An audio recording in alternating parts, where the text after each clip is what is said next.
Hello everyone, welcome back to OC Recovery's YouTube channel. First thing I want to talk about is the idea that there's such thing as a perfect job.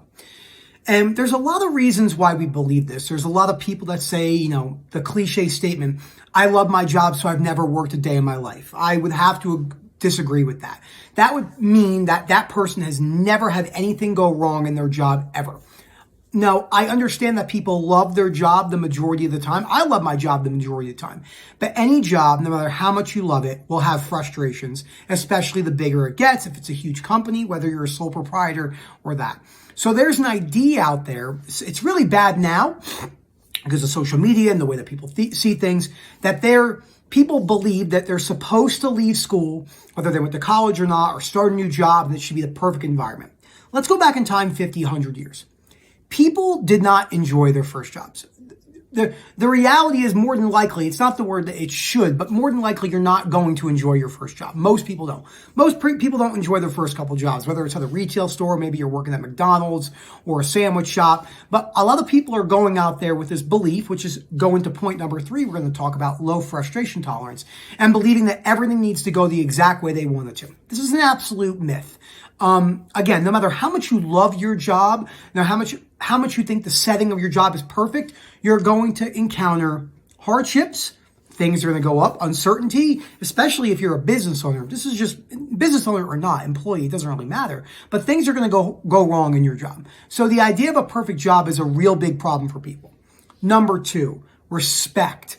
This one gets a lot of people in trouble. Now, we would prefer and we would like if everyone at our job, if everyone on earth respects us, we never have anyone show us crass or make fun of us or put us down. And that's never going to happen. That's a utopia philosophy that doesn't stand the test of time.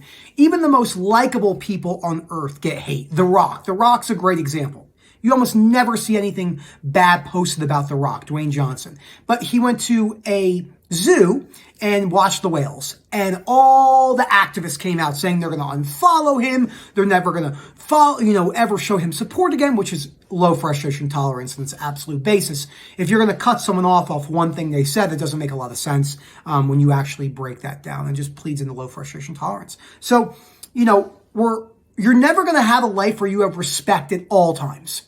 Nobody, male or female, or whoever you are, whether you're a business owner, whether you're an employee, at the lowest or at the very top, you're going to have people that are going to disrespect you based on what you think is respect. That is part of life. Negativity is also a part of life. Now, you can bring that down, but you're going to face negativity in whatever workplace you are.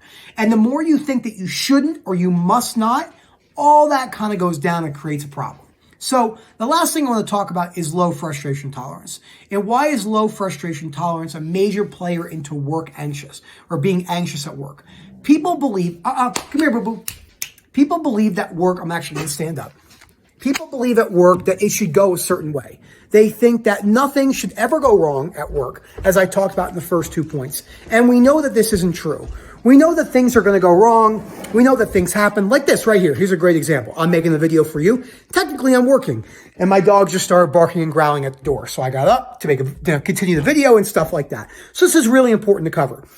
Things are going to happen in your job career, and you have a choice of the way you react.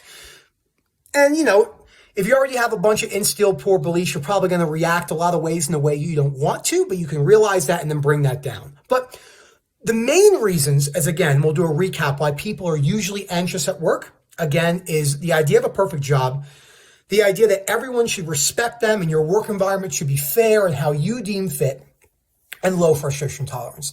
And I just want to say, a lot of people who are employees, we're just going to talk about this for a second, think that if you become a business owner, that everything is just going to be fairy tales. And usually business owners take on much more risk, and the higher the entrepreneur risk is, the more problems that person usually has. It doesn't mean someone's a better person or not. This is not what I'm saying. This is the reality of just being a business owner versus maybe being a W-2. But that's not always true, because you might be a cardiothoracic surgeon doing open heart surgery in the trauma room for a motor vehicle accident. You're a W-2, and that's a really stressful job. But Usually the people that are raising capital and doing stuff like this have other aspects of concern, which is another video we're going to talk about in the business world of finances. So just let me know what you think about this video. It's kind of the first of its kind on the channel, and we think this is one of the ways we're going to start our new channel, because there's a lot of people out there that have anxiety and stress and just general life things, and they have a lot of beliefs based around why that shouldn't happen, why that must not happen. Thank you so much. Again, comment down below and have a great day.